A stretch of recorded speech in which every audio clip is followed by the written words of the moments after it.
Greetings, everybody. Welcome to today's event and welcome to our Insider Series webinar. Today's webinar is titled, How Mid-Sized Businesses Overcome Automation Barriers. With that title, we'll be speaking a lot about RPA and SMBs, so it should be a good conversation. I've hosted some other webinars during the Insider Series about conversational AI. So if you like what you hear today, you might want to go back and check out that one. There's also some good recordings about how accountants and doctors use virtual staff, and just a plethora of other good topics out on the YouTube channel. So please feel free to check them out if you like what you hear today. We're going to be joined by one of our industry colleagues today, and we'll be taking some questions at the end of the webinar, so please type them in the chat if you have anything. And that said, I am joined today by Keith Abramson. Now, besides being a great guy who's super fun to talk to, Keith is a VP at Electronique. And Electronique is a leading software vendor of RPA technology and software to MSPs like Valenta. So welcome to our virtual stage, please, Keith, please say hello. Awesome. Thanks for having me, Howard. I was really excited to have this conversation today. I was looking forward to it. So ready to roll. Well, great. And thanks so much for your availability and the time that it took to kind of prepare the webinar as well. So, hey, Keith, I prepared some questions today. So let's kind of go through those. And again, at the end, we'll have a little Q&A session with the attendees. Sure. The first question that I want to ask you is, every productivity trend is heading towards more and more automation, yet many business segments, in many business segments, is really not widespread adoption of automation. Why do you think that is? So I think with automation, and specifically RPA, because that's my domain expertise here, I think the chasm exists mainly in the mid-market. And there are a number of existing barriers in place there, or that lead to some hesitancy to it. So rattling those off, right? Number one, with RPA, there's very little to no in-house expertise. And one of the ways and means to accomplish RPA, and you can find it just with a simple Google, is having a center of excellence. That does not exist. So that's viewed as a significant barrier or a hurdle that many companies in the mid-market aren't willing or able to spend the time developing before you're actually seeing the ROI in your action. It's preparing for preparation, and that's a no-go in many smaller companies. Second, I would say is that risk tolerance is significantly less than some of the enterprise early adopters who can take a flyer on expensive technology that may not live up to the dream. If you look at some of the stats out there, Deloitte cites that by far the large majority of enterprise automation projects have not yet achieved ROI. And I think that's a bit daunting for the smaller company, where there's a lot of checks and balances, and risk tolerance and appetite is significantly lower than the large enterprise. I think that the complexity of taking on a project like this is potentially even greater in a small company because of the war for talent going on right now. It's not exactly easy as a smaller company to entice the rock star that you need to center a project around over to your company. And finally, and likely potentially most importantly or significantly, is the cost of automation and RPA. And the license model that is predominant and has taken foothold is built and architected around solving seven-figure problems. And there's a commensurate price tag attached to it. And that's right in and of itself is a no-go for companies that aren't in the Fortune 5 a lot of the time. We find the same thing, Keith. And, really you hit a lot of the same points that we're finding, that the lack of adoption is really in the mid-sized enterprises and small enterprises. And it's really a question of not having the talent on staff, like you said, the one-time expense to really get going with setup fees and that type of thing. There's more of an appetite to do on-demand as a service type things in this market, but the costs are prohibitive with the larger providers. And again, this is where MSPs like Valenta can help. And also, you mentioned rock stars. We got a few rock stars in our automation department that are available for hire. So I love that we talk about them as being rock stars. So I'd like to call them that out. And my next question is, What are some of the industries you think can benefit the most from RPA and bots? Sure.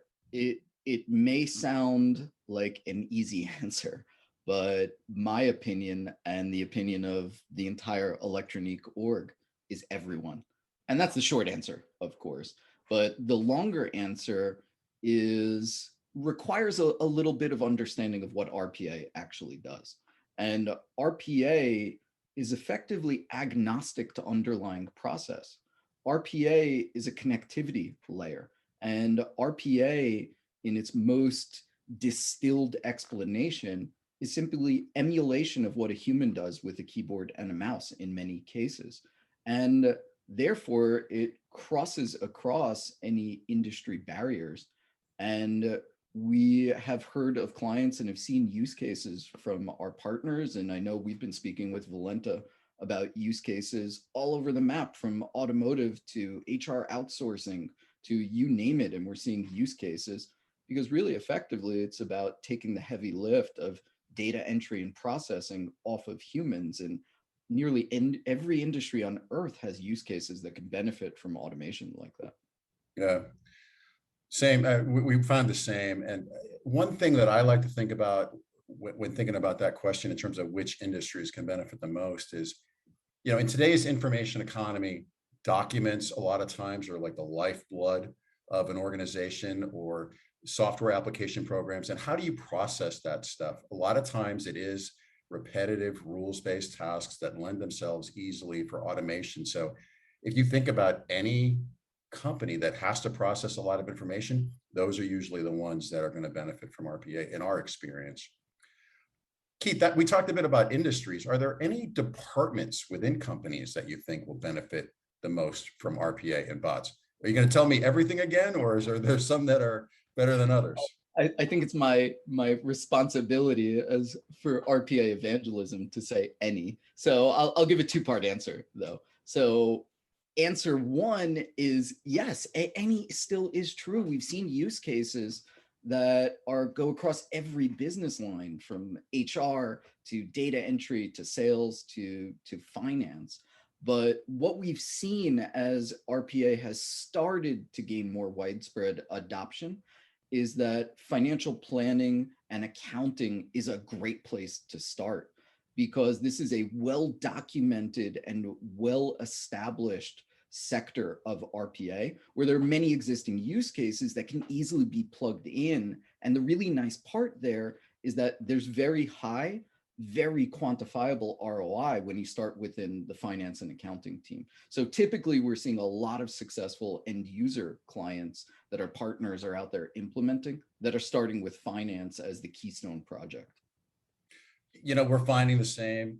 We see a lot in like human resources, customer support, but clearly a lot of our engagements start a lot with accounting, bookkeeping, that the processing of POs coming in for folks.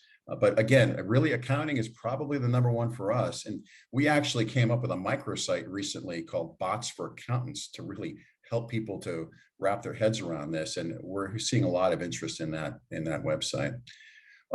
We touched upon accounting and finance. Accounting definitely as a function with any company seems to be an area that can use bots and automation. But accounting as an industry is rapidly adopting RPA, at least in the large firms. What do you think the accounting industry will look like in 20 years? It's a really interesting sector of the economy right now, because we're seeing the start of some rapid transformation. And within the large accounting firms, we've already seen some of that transformation happen. It's expanded out from accounting to include analytics now, and some data processing, and not even just the data entry and or the proverbial bean counting. We're seeing analysis and insights start to come from the accounting team. That's incredibly interesting. Over the next 20, we've already seen the start to this. We think that becomes analytics, accounting, and an automation center of excellence. And the sort of mythical citizen automator is likely going to start with the accounting unit, very much so. Sounds like it's going to work great for the large firms, but the smaller accounting firms might not have the manpower to do that. And, again, I think this is where folks like Valenta can really chime in and help them out in terms of being a virtually staffed center of excellence to help them get the analysis and the analytics and the insights into their business that they're going to need that you were just mentioning. My next question, kind of shifting from accounting, is we all believe that RPA is not just for big companies, but how do you think mid-sized companies can benefit from RPA? And what did the rollouts of RPA in those types of companies look like, the mid and the SMB type companies? Sure. So what we're starting to see on the market is potentially even greater benefit for the mid-sized firm with automation, because there's a key difference in our opinion between mid-size and large size. And the large size motion or impetus is to throw a body at a problem. And most, if not all of the time in a mid-sized firm, there's simply not free headcount that you can throw at an issue and let them work on it full time. More often than not, it's simply a legacy task that is also on your plate. So we're seeing significant impetus within the mid-sized company to cordon off less important processes that one person is doing and start to take those and automate them so that every single individual contributor up through an executive can focus on their core business role. But sort of hearkening back to what we spoke about originally, there are barriers in place. So we truly believe that this next phase of RPA adoption is going to be ushered in by MSPs on the market who can help eliminate all of those potential pitfalls in an initial automation rollout and get straight to the benefits without experimenting and failing and figuring it out and iterating through. So that rollout is going to be helped by third-party providers that already have a center of excellence in place, just like Valenta does. Right. Yeah, I mean, that lack of manpower that some of the SMBs have can really be circumvented in many ways by smart implementation of RPA and automation. It can really make them much more powerful and capable than they are with the manpower that they have versus the bigger firms. And then once you implement that smartly, again, going back to the other topic we were talking about, you will be able to provide analytics, ways for them to kind of spot trends before they become problems, or spot trends as their early opportunities and react to them with the proper kind of automation, RPAs in place. And again, MSPs like us, we can provide flexible engagements for SMBs to really leverage these things and start small and get going. Another question I had is, how do our two companies specifically make automation more affordable for SMBs? I know we've talked a lot about this topic. I'd like to kind of share some of those conversations with the audience here today. Sure. So there are a couple of different flavors of an answer there. And thematically speaking, this Electronique and Valenta relationship is going to enable your mid-market clients to get all of the benefits of enterprise automation and get just best-in-class service and a best-in-class leading-edge product. And they're going to be able to do that, though, with all the benefits of an easy-to-onboard subscription-based service. And we really do look at it as a best of all worlds type of scenario where enterprise automation is out of reach for some of the benefits we discussed. Off the shelf automation simply does not offer enough benefit. And that idea that started as RPA as a service has largely been jettisoned. And the market has shown that it's just not all that interesting. And RPA as a service as a whole was a reaction to the licensing model that started with the big RPA vendors that effectively said, hey, if you'd like to automate, you're going to pay us for every single process you do it. And that is exceptionally expensive. And that's a big barrier.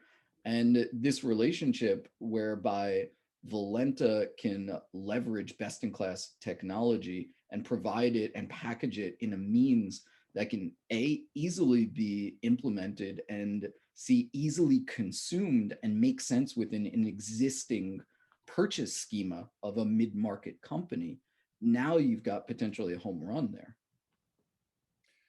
Yeah, I think we bring a lot, both of our companies bring a lot of capabilities or attractive features to SMBs.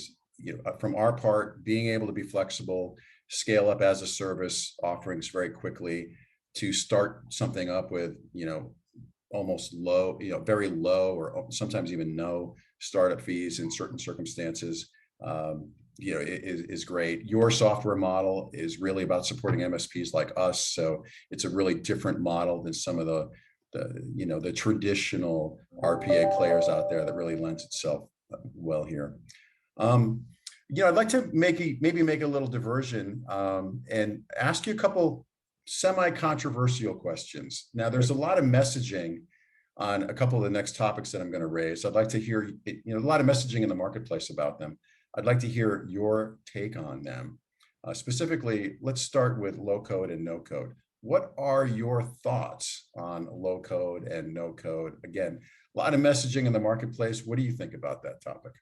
So when done not well, which I would say most low code and no code implementations market to the citizen automator or the business user, and it's potentially more injurious than it is helpful. So I'll go backwards and explain why, which is that in our perspective, no code and low code makes things more affordable and more able to be replicated. But what it does not do is obviate the need for a developer developing. So RPA at this point in its lifespan is still developer technology. If an average business user, and I'll even include myself, if I open up the Electronic IDE, this is a development framework. And sure, I can use our low code and no code elements, but low code and no code elements are really there to ease implementation time for a skilled developer. This is like a couple of pre-assembled components of a bridge that an architect is designing and deploying. It's much easier to deploy if there are standardized components, but a layperson is not going to attempt to build a bridge just because a couple of components are pre-interlocked. So the idea here is that low code and no code is still an unrealized dream from my perspective at this point for the business user. This is still developer technology, and low code and no code is a way for developers like those at Valenta to deploy projects more quickly. I agree with you. We love low code and no code because it lets us get to like 80 to 90% sometimes of a project, but then we have to finish it off with some real developing. And while a business user could probably create maybe the most basic of bots, they can't really go beyond that. And if they do, and then they get into some problems, you're going to have to code their way out of it. And it's just, they don't necessarily have that capability on staff. All right, next controversial topic. Let's talk about citizen developers. What are your thoughts about citizen developers, and do they make sense for mid-sized companies? Short answer, potentially controversial, no. So there's the one notable exception, of course, that I mentioned previously, which is in accounting teams. But I think that's probably a bit forward-looking at this point. I think the very large accounting teams or the very large accounting firms have this capability. But if you're talking about a mid-market team that has a small handful of accounting staff, they're not going to have the time and or wherewithal to open up their own center of excellence in the company. They have a day job. They have to actually do the financial planning and analysis and accounting for the company. And it's one of two answers here. The best bet for a company is, number one, to open up their center of excellence, but this is probably still a ways down the road for most mid-sized companies. Or number two, outsource to a skilled team that already has a center of excellence and already has every single piece required and isn't going to run into an obstacle along the way to build it. And the long tail here, of course, is that firms are going to be able to get an MSP up and running and effectively fully outsource this center of excellence so they don't have to deal with the small pieces of development that come up, and they have effectively acquired their own center of excellence. Just so happens that they're taking this BPO mentality to it that says, why would I build this when I could do this affordably and quickly by working with one of our partners? Right. I'd like to throw out there that we believe that we can be a center of excellence for our mid-sized company clients. Our managing partners have expertise within RPA. Our virtual staff clearly does, and our managing partners working with our virtual staff can be an outsourced center of excellence that can help them grow, expand their RPA and automation deployments. Maybe one more controversial question, and it's one that I actually really, it's dear to me. I find this something that really resonates with me personally. Do you have any thoughts on using RPA instead of APIs to link business software solutions together? And if you do, what does that look like? And I think the answer is in the question on this one. And the thought is we should be doing that, which is that APIs, in my take, require forethought and someone to have thought through an entire existing condition in order to build a hook to be tapped. And APIs, again, require a developer to go tap. Now, the RPA infrastructure here is designed to link disparate systems and to become that universal language backbone that can put any two systems together. So I really do think that in our future business landscape, RPA isn't necessarily going to fully replace APIs. There is a use case for APIs to exist, but there's a world where RPA serves as the trigger point for the API, and RPA is the universal single language that serves as the deployment stage for interlinking of systems. Yeah, I agree 100%. I mean, APIs clearly have their place, and sometimes they're the best solution.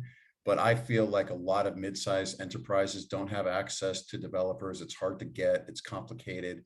I am a big power to the people kind of person. And I just find like RPAs give power to our SMBs to link business disparate software applications together without needing to bring in developers all the time. And they can really just do that more easily, more on the fly, and doing it just like a human would do, but 20 or 50 times faster with 99% plus accuracy.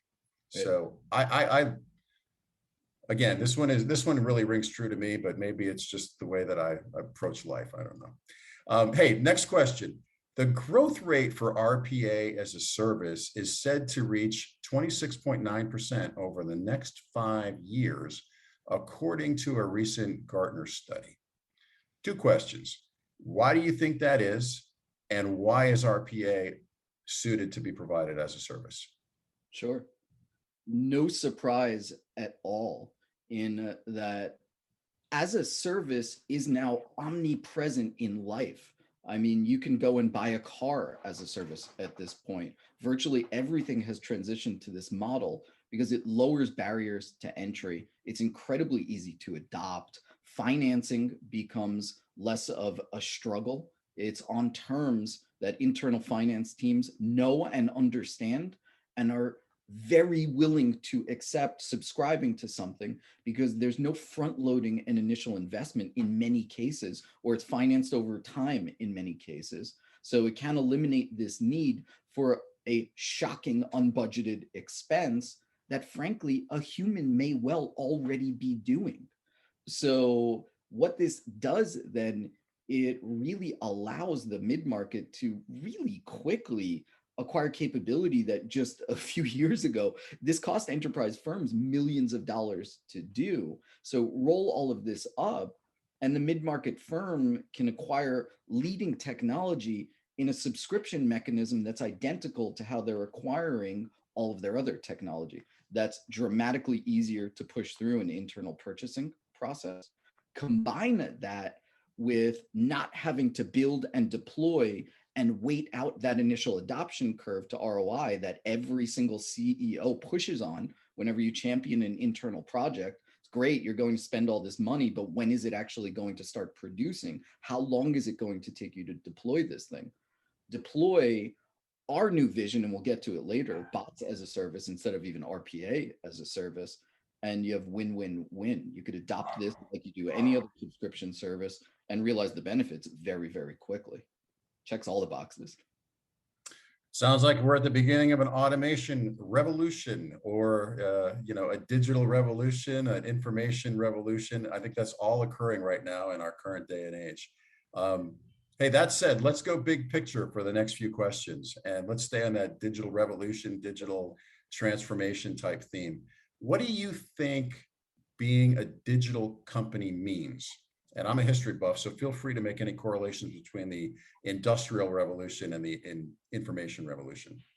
So it's possible this could go in the contentious section, because I think there's a lot of misinformation or misperception on this topic.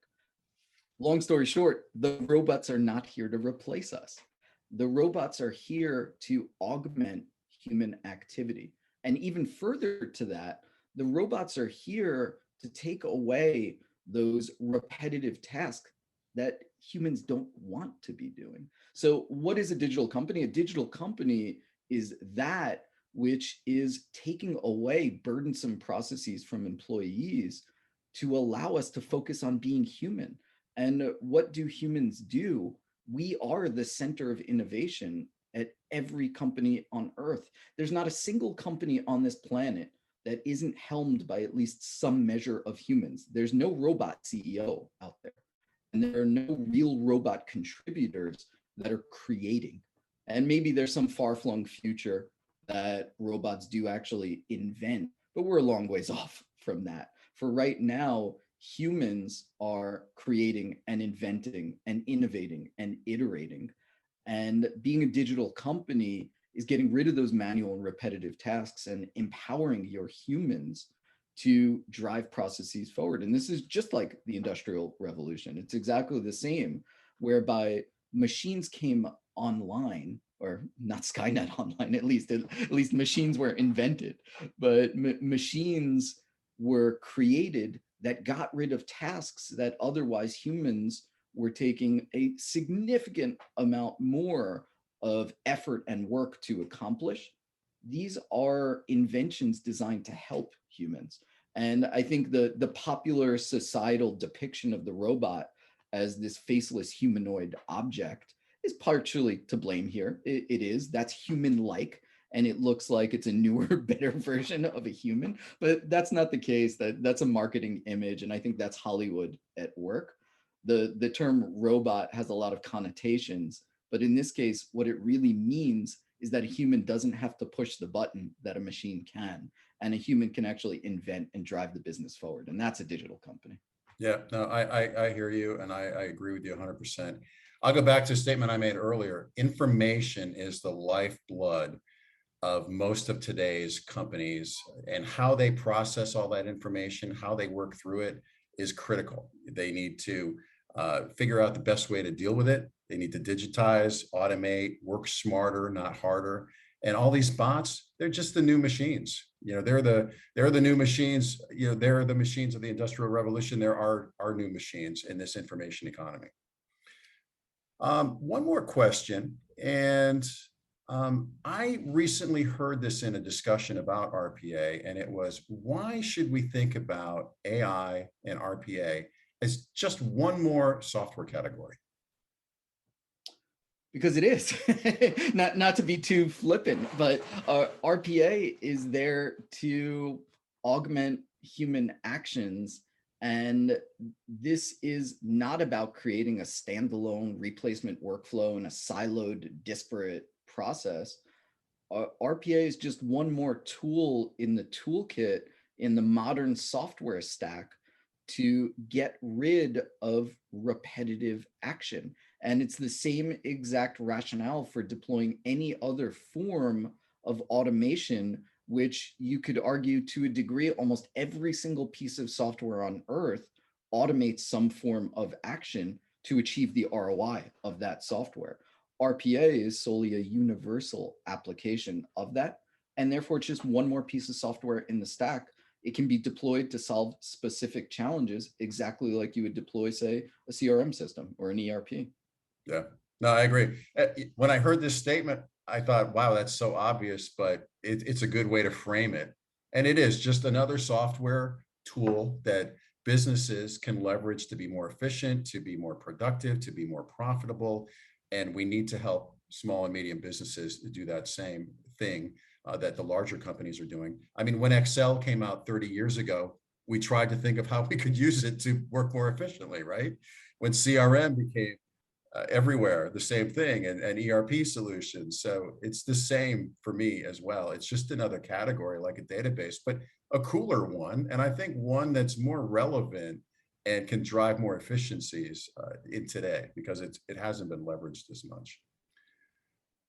We're coming into the home stretch. I got a few more prepared questions and then we'll get to the Q&A session. What do you think is the effect of RPA on jobs, Keith, and the number of jobs in the workplace as well? So again, potentially a contentious one because of all these preconceived notions of the robots will replace us. It's not the case. This is a net zero effect at this point. Now, that said, you have the great resignation happening. And I think RPA is doubly beneficial to mid-sized firms that are struggling to even find the talent. And the robots can and will serve to take some of those more mundane jobs that nobody wants. But what's going to happen is that these businesses can and will start focusing on exactly what we've been speaking about, which is innovation. And innovation is people powered. So this is going to create new roles that solely focus on human powered work. And this is net zero. And I think, sure, are people going to have to upskill? Absolutely. But what is the crux of RPA? It is creating processes that are predicated on replicating human action. And who's best to serve to champion those in except humans? Robots can't exist in this little solipsistic worldview where it's only the robot that exists. A human has to power and analyze and define and champion and oversee said robot. So there's new jobs getting created, and there'll be a shift in skill set and skill sets required. But this is net zero. The jobs aren't going away. They're just transforming to become more digital. Yeah, I couldn't agree more. I mean, it's going to lead to better jobs, higher value work for business owners and executives. It's going to provide more time to be analytical.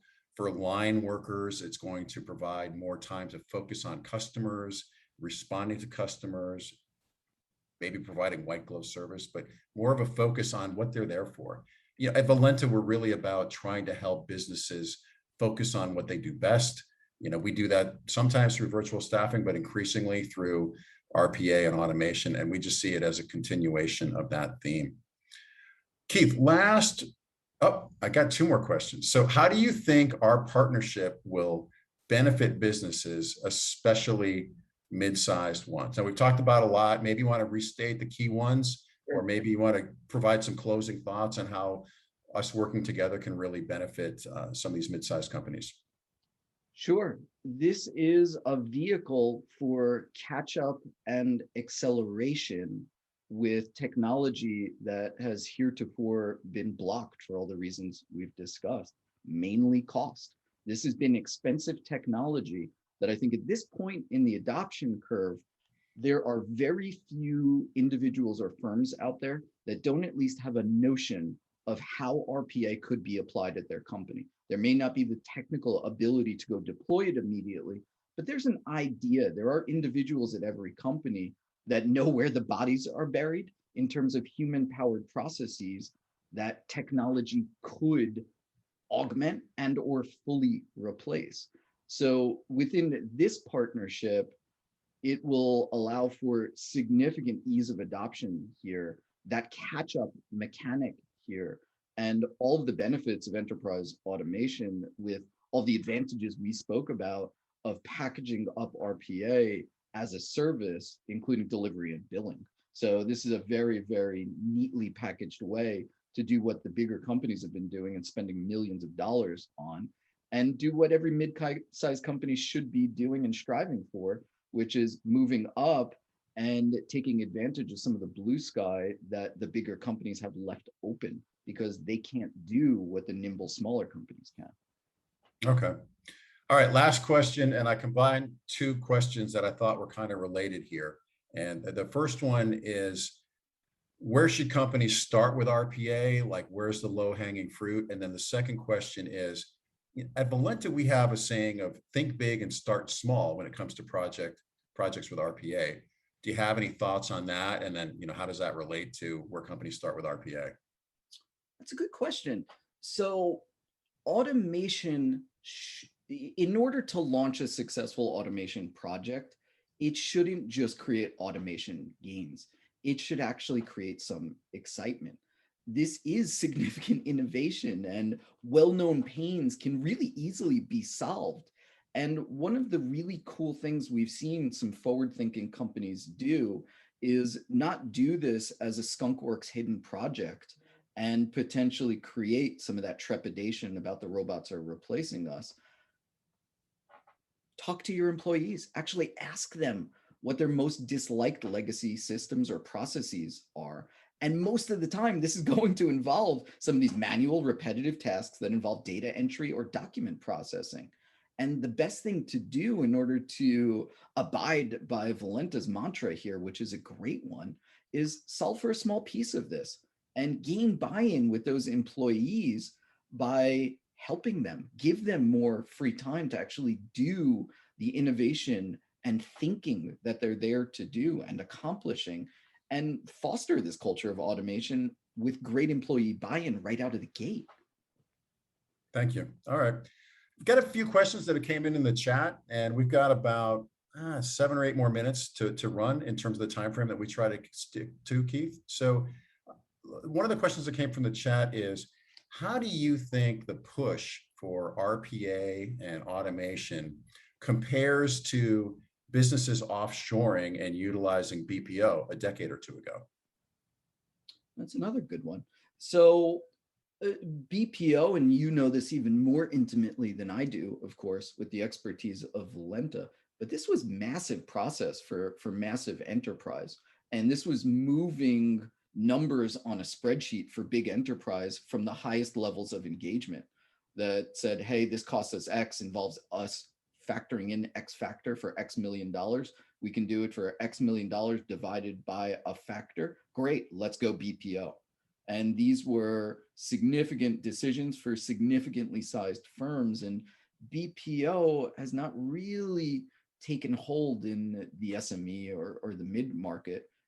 It was what we discussed previously. This is just something else I have to do myself, and I don't even get a body for it. It's just pile on work. So we look at RPA as the new version of BPO. RPA can garner all of those benefits of what previously offshoring did, which is, I don't have the bandwidth to continue doing this repetitive labor. I need to drive my business forward. I need someone else to do it. The difference, of course, is that RPA is orders of magnitude more efficient because this just isn't other people's people. RPA is a robot that is doing those actions for me, and I have effectively in-house offshoring, and that's cool. And RPA now, especially within the context of this partnership and within Electronique's mission, is to enable businesses of all sizes to gain these benefits of offshoring. Even if you're an SMB with 3 people, you can have some bots doing some of the tasks that you just don't have the bandwidth to do. Yeah.